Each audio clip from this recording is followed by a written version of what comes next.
इससे साबित होता है कि अपने कत्ल के वक्त वो दूसरे थाने की हदूद में पैदल चल रहा था। कत्ल की तफ्तीश दूसरे थाने वालों की जिम्मेदारी है। कोई इस हकीकत का इदराक करने पर आमादा नहीं होता कि वो वारदात फौरी कार्रवाई के मुत्तकाजी है, ताकि ज़ाब्ते की तकमील के बाद मकतूल के वरासा लाश की तदवीन कर सकें। यह दिन होता रहता है। सुल्तान शाह ने अपने सर को असबात में जुम्बिश देकर एतराफ़ किया, लेकिन ऐसे वाक़यात का मेरी सोच से क्या ताल्लुक है? सरकारी अफसर ही राह वालों के मकसद के बारे में सोच सकता है। वीरा बोली, इस बेचारे को यह तयन करना होता है कि वो मकासद उसके दायरे कार में आते हैं या इन लोगों से निमटना किसी और महकमे की जिम्मेदारी है। इसकी सारी सोच बेचार जिम्मेदारी से बचने के लिए होती है। किसी हराम खोर एहलकार के सर पर भारी जिम्मेदारी आ जाए तो उसे नानी याद आ जाती है। सुल्तान शाह ने कभी किसी जिम्मेदारी से बचने की कोशिश नहीं की। गजाला ने उसकी तरफदारी करते हुए कहा, फिर राह वालों के बारे में कुछ सोचना बेकार है। वीरा बेपरवाही से बोली, वो 10 जन्म लेने के बाद भी तुम्हारे खैर खा नहीं हो सकते।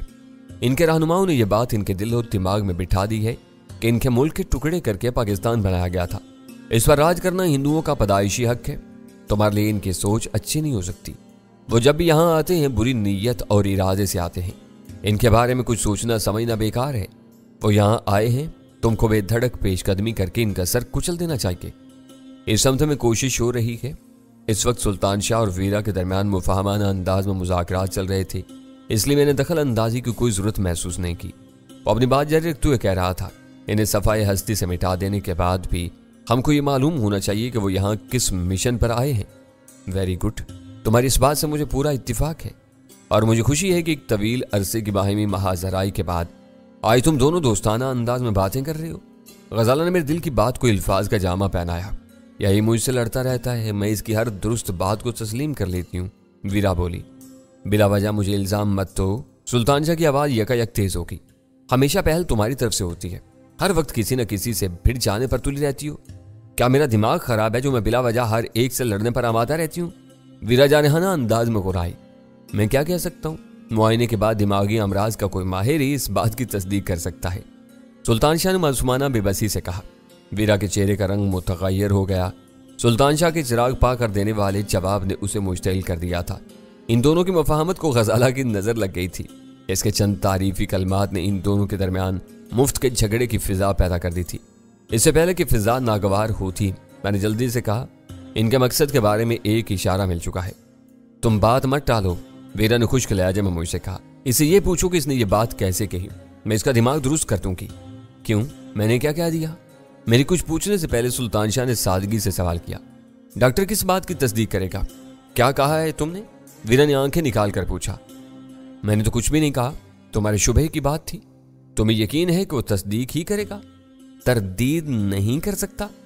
डॉक्टर अपनी मर्जी का मालिक होता है, वो कुछ भी कर सकता है। मैं इस मामले में अनाड़ी हूं, मैं अपनी राय देने की पोजीशन में नहीं हूं। तुम फिर बहक रहे हो। मुझे अपने बारे में तुम्हारी राय से कोई दिलचस्पी नहीं है। वीरा चीख कर बोली, मैं ये जानना चाहती हूँ कि तुमने सिर्फ तस्दीक की बात क्यों की? गलती होगी। सुल्तान शाह ने खिलाफ तवक्का इंतहाई तहम्मुल से काम लेते हुए जवाब दिया। दरअसल मैं पठान आदमी हूँ जो कुछ दिलो दिमाग में आता है पूरे खलूस और नेक नियति के साथ बेधड़क कह डालता हूँ। बाद में सोचना पड़ जाता है कि मैं क्या कह गया हूँ। इस वक्त भी यही हुआ है। मुझे तुम बिल्कुल ठीक ठाक लगती हो। अपनी दिमागी हालत के बारे में तुम्हें किसी माहिर से मशवरा लेने की जरूरत नहीं। आजकल हर तरफ हवस और खुद गर्जी का दौर तो रहा है। ये लोग अच्छे भले आदमी में भी घुमा फिरा कर कोई ना कोई नक्स निकाल देते हैं और फिर महीनों तक अपनी फीस सीधी करते रहते हैं। सुल्तान शाह के इन फिक्रों में भी वीरा के लिए कदर तोहीन अमेज और इश्तियाल आवर मवाद मौजूद था, लेकिन उसके नर्म लबो लहजे की वजह से वीरा ने खामोशी इख्तियार कर ली। इन दोनों के बारे में ये समझना बहुत दुश्वार था कि वो एक दूसरे के बारे में कब नेक नियति से बात कर रहे हैं और कब इनके इरादों में फतूर आ चुका है। आप किसी इशारे की बात कर रहे थे। वो झगड़ा निमट जाने पर गजाला ने मुझे याद दिलाया, शायद तुम दूर मार राइफलों वाली बात को लिए बैठे हो। वीरा ने कयास अराई की। क्या तुम्हें इस नुक्ते की अहमियत में शक है? मैंने हैरत से सवाल किया। शक नहीं है, लेकिन मैं इसे बहुत ज्यादा अहम नहीं समझती। दहशतगर्दी के लिए हथियार जरूरी होते हैं। पाकिस्तान के किसी आम शहरी को हलाक करके दहशत फैलाने के लिए ऐसी राइफल जरूरी नहीं है। खंजर दिल में उतार कर या महज हाथों से गला घोंट कर वो दोनों किसी को भी हलाक करने के अहल हैं। मैंने कहा, मखसूस बनावट की राइफल के जरिए वो किसी खास शख्सियत को निशाना बनाना चाहते हैं। इनका मुतवक्का शिकार कोई आम आदमी नहीं हो सकता, वो कोई मारूफ सियासतदान भी हो सकता है। सुल्तान शाह ने राय सनी की। सोबराय बेनकाब होने से पहले एक अहम लीडर समझा जाता था।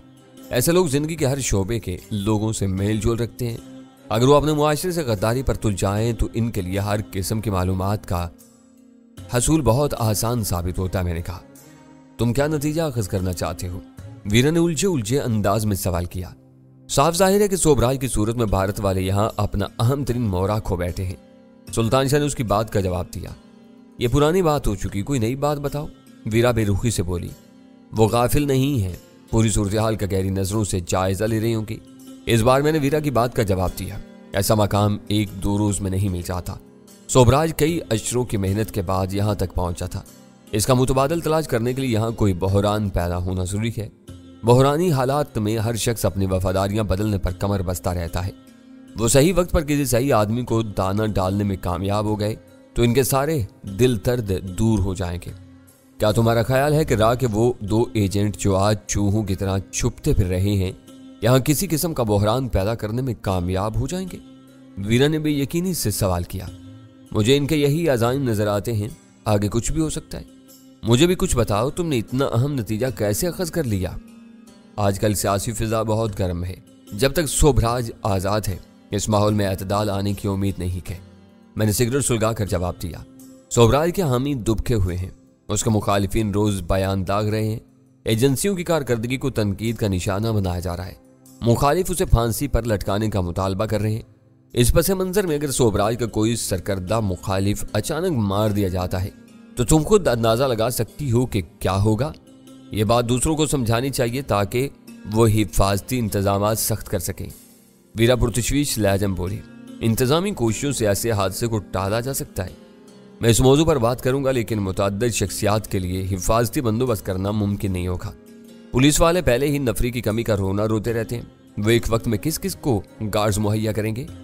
यह इतना मुश्किल काम साबित नहीं होना चाहिए। गजाला ने पूरे एतमाद से कहा। आप इन वाक़यात में जज्बाती तौर पर मुलव्विस हैं। मैं ठंडे दिलो दिमाग के साथ अखबारात पढ़ती हूँ। अगर आपका नजरिया दुरुस्त है तो इस वक्त 3 में से कोई एक शख्स इनका हदफ हो सकता है। इब्तिदा से आज तक सिर्फ वही 3 अफराद सोबराज के खिलाफ बढ़ चढ़ कर बोल रहे हैं। बाज नाम वाकई बार बार सामने आ रहे हैं, लेकिन तुमने इतनी आसानी के साथ 3 नाम कैसे चुन लिए? मैंने हैरत से पूछा। गजाला ने मुस्कुराते हुए तीनों नाम धुरा दिए। मैंने अपने जहन में चंद रोज की अखबारी सुर्खियों को ताज़ा किया और किसी बहस के बगैर कायल हो गया कि गजाला का तजिया बड़ी हद तक दुरुस्त था। अब हमें जरा जल्दी रवाना होना पड़ेगा, मैंने सुल्तान शाह से मुखातिब होकर कहा। कुछ देर के लिए अव्वल खान के पास रुकना पड़ेगा। उसे फोन क्यों नहीं कर लेते? वीरा ने मशवरा दिया। बहुत सी बातें रूबरू ही बेहतर होती हैं। उसकी गाड़ी छोड़ने के लिए हमें वहां जाना है। चंद मिनट के लिए रुक गए तो कोई फर्क नहीं पड़ेगा। वीरा खामोश होगी, मगर मैंने क्रैडल से रिसीवर उठाया तो वो चौंक पड़ी और बोली, अब तुम किसे फोन कर रहे हो? अव्वल खान को। मैंने कहा था तो साफ इनकार कर दिया। अब उसे क्यों फोन कर रहे हो? उसने चिढ़कर पूछा। मकसद दूसरा है, वो मसरूफ और सैलानी आदमी है। मैं ये यकीन करना चाहता हूँ कि मैं उसके घर पहुंचूं तो वहां मौजूद हो। मैं बिल्कुल तैयार हूँ, तुम चाहो तो हम अभी रवाना हो सकते हैं, सुल्तान शाह ने लुकमा दिया। तैयारी कैसी? तुम्हें कौन सा लाम पर जाना है? मजे से गाड़ी में बैठकर तमाशबीनी करते रहोगे? कुछ करना पड़ा तो तुमसे पहले दूसरे मौजूद हैं। वीरा ने चिढ़ाया। तुम डैनी को छोड़कर आ जाओगे? तमाशबीनी नहीं करूंगा, दुश्मन को तमाशा बना दूंगा, सुल्तान शाह ने उसे जवाब दिया। तुमको मालूम होना चाहिए इस वक्त पूरे शहर में डैनी के अलावा सिर्फ मैंने राह के एक आदमी को देखा हुआ है। इसे पहचानना बहुत बड़ा काम होगा। आखिरकार मुझे भी मैदान में आना पड़ेगा। वाकई बड़ा काम होगा, वीरा ने अपना सर हिलाकर इस्तज़ाई अंदाज में कहा। मेंढकी का एक बच्चा गुलाब के पौधे की नन्ही सी शाख पर चढ़कर इसी फख्र के साथ अपनी मां से कह रहा था कि वो इतना बड़ा हो गया कि उसके बोझ से दरख्तों की शाखें झूलने लगती हैं। जरूर कह रहा होगा, लेकिन मैं तुम्हारे किसी बच्चे के वजूद से लाइल्म हूं। कुल कितने हैं? वो अपना फिक्रा अधूरा छोड़कर वहां से भाग गया क्योंकि वीरा उसके तुर्की ब तुर्की जवाब पर फाड़ खाने वाले अंदाज में उसे मारने को दौड़ी थी। यह बहुत खबीस हो गया है, वीरा खिफत अमेज अंदाज में अपने दांत पीसते हुए बोली। हर बात का मनफी पहलू फौरन इसकी खोपड़ी में उजागर हो जाता है। तुम बिला वजह उसके मुंह लगती हो। भला इस वक्त मेंढकी और उसके बच्चे का जिक्र निकालने की क्या तुक थी? गजाला ने नरमी से उसे समझाया। सुल्तान शाह बहुत ज़हीन है, इससे जरा सोच समझ कर बात किया करो। मेरा बस चले तो मैं इससे बात ही ना करूं, लेकिन क्या करूं, हम एक छत के नीचे रहते हैं, बात करनी ही पड़ती है। कभी कभी मैं सोचती हूँ कि अपना सब कुछ छीन जाने के बाद मैं जबरदस्ती तुम्हारे सरों पर मुसल्लत हो गई हूँ। एक डैनी की जात का मजबूत सहारा था, इसने शराब नोशी तर्क करके मुझे बिल्कुल तनहा कर दिया है। ये अब पता चला कि तुम्हारी दोस्ती इंसानों से नहीं शराब नोशों से होती है। तो क्या शराब नोश इंसान नहीं होते? वीरा ने मेरी बात काट कर जवाब दिया। मगरिब में 60% बालिग आबादी शराब पीती है। वो भी इंसान ही होते हैं, लेकिन तुम्हारी दोस्ती के लिए शायद इतना काफी नहीं। तुम शराब नोश इंसानों में रहना पसंद करती हो, गजाला बोली। बात कहीं और निकल गई। मैं ये बता रही थी कि हालात जरा साजगार हुए तो मैं किसी होटल में मुंतकिल हो जाऊंगी। वीरा यका कुछ उदास होगी। क्या सुल्तान शाह की बातों ने तुम्हें बहुत ज्यादा आजुर्दा कर दिया है? मैंने बेचैनी से पहलू बदल कर पूछा। वीरा बेसाख्ता हंस पड़ी और बोली, अरे वो तो क्या मेरा खिलौना है, जब उसकी चाबी जरा सा घुमा देती हूँ वो चल पड़ता है, वरना पुरस्कून रहता है। उसके पास जुबान चलती है, वो दिल का साफ है। ऐसे सादालू आदमी मैंने कम ही देखे हैं। न्यू खान होटल के मालिक से होने वाली उसकी गुफ्तगू सुनकर भी तुम उसे सादालू समझती हो? मैंने उसे मजीद टटोलने की नीयत से मानी खिर लहजे में कहा। मैंने तुम्हें इस गुफ्तगू के बारे में एक लफ्ज़ नहीं बताया, लेकिन तुम यकीन करो कि इसकी इन आवारा और बेलगाम बातों में बदमाशी नहीं, एक मासूमाना मुसरत पनाह थी। और तुम ऐसे अनोखे इंसान को छोड़कर होटल में रहने के मंसूबे बना रही हो। ये नागुज़ीर होता जा रहा है। अब हमें एक दूसरे के गैर ज़रूरी तसल्लुत से आज़ाद हो जाना चाहिए। हम चाहेंगे तो अलग रह कर भी रोज़ मिलते रहेंगे। लोग कहते हैं कि दूर रहने से आपस में प्यार बढ़ता है, गजाला ने संजीदगी से कहा। समझ में नहीं आता कि फिर मियाँ बीवी क्यों जिंदगी भर एक साथ रहते हैं। कहाँ रहते हैं? वीरा ने बरजस्ता कहा। मगरिब में मियाँ बीवी लड़ते हैं तो मियाँ अपने गर्लफ्रेंड के पास चला जाता है, बीवी अपने बॉयफ्रेंड के साथ निकल जाती है। तुम्हारे रवाज मुख्तलिफ है। जब दोनों एक दूसरे से बेजार होने लगते हैं तो बीवी कुछ दिनों के लिए अपने मेके चली जाती है। वापसी पर शौहर उसे हाथों हाथ लेता है। गजाला के चेहरे पर एक साया सा आकर गुजर गया। शायद लड़कियों के मेके के जिक्र ने उसके दबे हुए जख्म को रेत दिए थे। कर्नल सवार ज़ैदी, शमा ज़ैदी और कामरान, वह पूरा घराना मुल्क अदम को सदहर चुका था। माँ बाप और भाई की शफकत से महरूम होकर वो बिल्कुल अकेली रह गई थी। कुछ लड़कियां मेकी की नेमत से महरूम होती हैं। गजाला से रहा न गया और वो बोझल आवाज में बोल पड़ी। इन्हें सारी उम्र मुसलसल अपने मजाजी खुदा के साथ रहना पड़ता है। मैं अपने रब की शुक्र गुजार हूँ कि मुझे एक अच्छा शौहर मिला है और मुझे भूल कर भी अपने बिछड़े हुए मेके का ख्याल नहीं आया। ये इनकी शराफत और नेक नफसी है। बिला वजह डैनी की खुशामद मत करो, वीरा ने तुरशी से कहा। मेके के न होने के खौफ से इसकी ज्यादतियां मत बर्दाश्त किया करो। तुम्हारे लिए सब घर खुले हैं। जहांगीर तुम्हें खुश आमदीद कहेगा। सुल्तान शाह तुम्हारा मुंह बोला और बहुत शहादतमंद भाई है।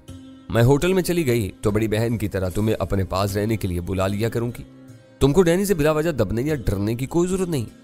तुम्हारे मशवरे का शुक्रिया, गजाला ने एक तीखी मुस्कुराहट के साथ वीरा को जवाब दिया। मैं इनका बहुत एहतराम करती हूँ। इन्होंने सिर्फ मुझे नहीं, मेरे माँ बाप और भाई को भी वो इज्जत और मोहब्बत थी जिसे मैं मरते दम तक फरामोश नहीं कर सकूंगी। कभी ये किसी के वरगलाने में आ गए तो भी मैं इनसे शिकवा नहीं करूंगी। वो शायद कोई नामौजूद साथ थी जो संजीदा गुफ्तगू के लिए मुनासिब नहीं थी। पहले वीरा पर उदासी का मुख्तसर सा दौरा पड़ा। वो संभली तो गजाला ने बकरात जैसी बातें शुरू कर दी। मैं कपड़े झाड़ कर सोफे से उठ गया। तुम दोनों इस दुनिया और अज़दवाजी रिश्ते की बेसबाती पर अपना गौर जारी रखो, मैंने इस्तज़ाई अंदाज में कहा। मैं अव्वल खान की तरफ जा रहा हूँ। सुल्तान शाह मेरी एक आवाज़ पर मौजूद हुआ। गजाला ने उस नाजुक मौका से फ़ायदा उठाते हुए मेरे वरगलाए जाने का तज़किरा करके वीरा पर खासी गहरी चोट की थी। उसने वीरा को कोई हवाला नहीं दिया था, लेकिन इसके अल्फाज में गहरा मफ़हूम पनाह था जिसे समझकर वीरा को चुप सी लग गई थी। इन दोनों को इनके हाल पर छोड़कर मैंने कमरे से जूते पहने और फिर सुल्तान शाह के साथ घर से निकल खड़ा हुआ। सुल्तान शाह ने नई खरीदी हुई करोला की चाबी मुझे देनी चाहिए। इसका ख्याल था कि मुझे इस गाड़ी का आजमाइशी तजर्बा कर लेना चाहिए, लेकिन मैंने अव्वल खान की गाड़ी चलाने को तरजीह दी। वो गाड़ी उसने मुझे दी थी। इखलाक का तकाजा था कि मैं उससे खुद ही चलाकर उसे वापस उसके घर तक पहुंचाता। हसन स्क्वायर से जमशेद रोड का फासला ज्यादा नहीं था। जरा सी देर में हम दोनों आगे पीछे अव्वल खान के घर पहुंच गए। मैं किसी के दरवाजे पर हार्न बजाकर उसे बाहर बुलाने को बदतमीजी गर्दानता हूँ। सड़क या गली से गुजरने वाले दसियों गाड़ियां हार्न बजाती हुई गुजरती हैं। आने वाले का फर्ज है कि वह अपनी गाड़ी से उतरकर डोर बेल बजाए या दरवाजे पर दस्तक देकर अहले खाना को अपनी आमद से बाखबर करे ताकि कोई इबहम न रहे। मैं इंजन बंद करने भी न पाया था कि अव्वल खान दरवाजे पर अपनी गाड़ी के इंजन की आवाज़ पहचान कर बाहर आ गया। मैं उसे फ़ोन पर अपनी आमद की इतला दे चुका था, इसलिए वो पहले से मेरा मुंतजिर था। इसे मुसाफा करने के बाद मैंने गाड़ी की चाबी उसे पेश की तो उसने बेपरवाही से कहा, इसे रखो, गाड़ी ना होने से मुझे कोई परेशानी नहीं हो रही। कल तुम्हारे लिए कोई अच्छी सी मगर पुरानी गाड़ी खरीद ली जाएगी। जनरल ने तुम्हारे नुकसानात के अजाले के लिए 3 लाख का बैरर चेक दिया है। गाड़ी आ गई। मैंने मुस्कुराते हुए मुड़कर सफ़ेद करोला की तरफ इशारा किया। यह वीरा और गजाला की पसंद है। मेरे अम्मा पर अव्वल खान ने गाड़ी के साथ सुल्तान शाह को भी देखा और बढ़कर तबाक से उससे मिला। वो सिर्फ 2-3 कदम का फासला था। वो दोनों मेरे करीब आए तो अव्वल खान उससे ये मालूम कर चुका था कि सफ़ेद करोला 4.25 लाख में खरीदी गई थी। इस वक्त तक मैंने गाड़ी की कीमत जानने की कोशिश नहीं की थी। फिलहाल 75,000 का खसारा है। अव्वल खान ने वहीं खड़े खड़े अपनी कमीज की जेब से मुड़ा हुआ चेक निकाल कर मेरी तरफ बढ़ा दिया। मुझे यकीन है कि चंद रोज में जनरल से ये रकम भी मिल जाएगी। मैंने चेक लेने से साफ इनकार कर दिया। उसका इसरार था कि वह जनरल की ख्वाहिश है। मैं जनरल के इमाम पर उससे मिलने के लिए स्टेशन 4 पहुंचा था और वहीं मेरी गाड़ी तबाह हुई थी। उसकी जिम्मेदारी STF पर आयद होती थी। इसी तकरार के दौरान में वो हम दोनों को अपने साथ लेकर घर में दाखिल हो गया। वह हम में से किसी का जाती मामला नहीं था। रकम किसी शख्स की जेब से नहीं जा रही थी। एक कौमी मकसद के हसूल की जिद्दोजहद में गाड़ियां तबाही से दो चार हुई थी। जनरल ने अपने सवाबदीदी इख्तियार के तहत कौमी वसाइल से वो रकम देकर हमारे नुकसान के अजाले की कोशिश की थी। अव्वल खान ने अपने दराय से मुझे लाजवाब कर दिया और मैंने मजबूर होकर वो चेक इस शर्त के साथ कबूल कर लिया को बात वहीं खत्म हो जाएगी, क्योंकि मेरी तबाह होने वाली गाड़ी की इस वक्त की मालियत कम व बेश 3 लाख ही रही होगी। अगर हमने दूसरी गाड़ी का सौदा अपनी पसंद से किया था तो इजाफी लागत हमें अपनी जेब से अदा करनी चाहिए थी। अव्वल खान को वादा करना पड़ा कि वो हमारे लिए मजीद रकम की फराहमी का सवाल नहीं उठाएगा। वो मामला गैर मुतवक्का तौर पर दरमियान में आ गया। इससे निमटते ही अव्वल खान ने गैरी का किस्सा निकाल लिया, जिस पर उसे बहुत खुशी थी। पिछली रात सदफ मेंशन में जलाल की मौजूदगी में मेरी जनरल और अव्वल खान से मुलाकात हुई थी। इस दौरान में जनरल ने गैरी और रा के एजेंटों के बारे में अपनी गहरी दिलचस्पी जाहिर की थी। गैरी की खौफनाक धमकियों के नतीजे में इन दिनों STF गैर फाल हो चुकी थी, लेकिन जनरल जाती तौर पर पूरी तरह सरगर्म और बाखबर था। इसकी जानिब में रा के नोवर्थ एजेंट हमारे लिए बहुत ज्यादा अहम थे, लेकिन गैरी की सरजंश भी जरूरी थी। अव्वल खान को अपने जराए से गैरी के बारे में बहुत कुछ मालूम हो चुका था और उसने वो खबरें जनरल को भी पहुंचा दी थी। वो कराची में अपने काम निपटाने के बाद इसी सुबह वापस इस्लामाबाद चला गया था। उसे कराची में रहते हुए STF के लिए मुतबादल मालियाती बंदोबस्त मुकम्मल कर लिया था। इसी के तहत उसने मेरी गाड़ी का नुकसान पूरा करने के लिए चेक जारी किया था। वो मसला हल हो जाने के बाद STF किसी भी वक्त पूरी सलाहियतों के साथ दोबारा मैदान अमल में आ सकती थी। अव्वल खान को यह मालूम था कि फ्रेंच बीच से वापसी पर गैरी की कार हादसे का शिकार हो गई थी। इसका ड्राइवर मारा गया था और 2 नामालूम अफराद ने गैरी को घेर कर बुरी तरह मारा पीटा था। दरमियानी तफसीलात से वो बेखबर था। इस वक्त अव्वल खान हमारा मेजबान था। अपनी आमद का मुद्दा बयान करने से पहले उसकी दिलचस्पी के मामले को निपटाना जरूरी था। गैरी की मुरम्मत की तफसीलात जानकर वो बहुत माजूज हुआ।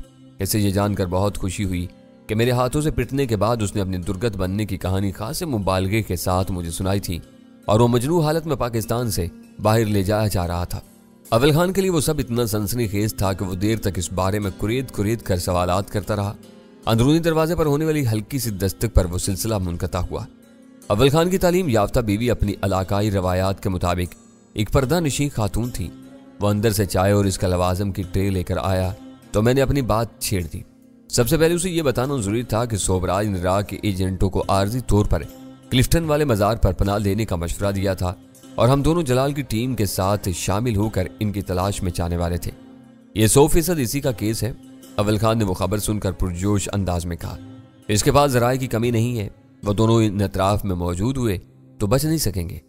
इनकी यहाँ मौजूदगी खतरनाक है। सोबराज को इनके सही अजाइम का इल्म नहीं हो सका है, लेकिन उसने ये जरूर बताया है कि वो दोनों दूर मार राइफलों और दूरबीनों के तलबगार हैं। ये कोई अच्छी अलामत नहीं है। ओह! अव्वल खान वो खबर सुनकर चौंक पड़ा। वो किसी को ताक कर निशाना बनाने के चक्कर में नजर आते हैं।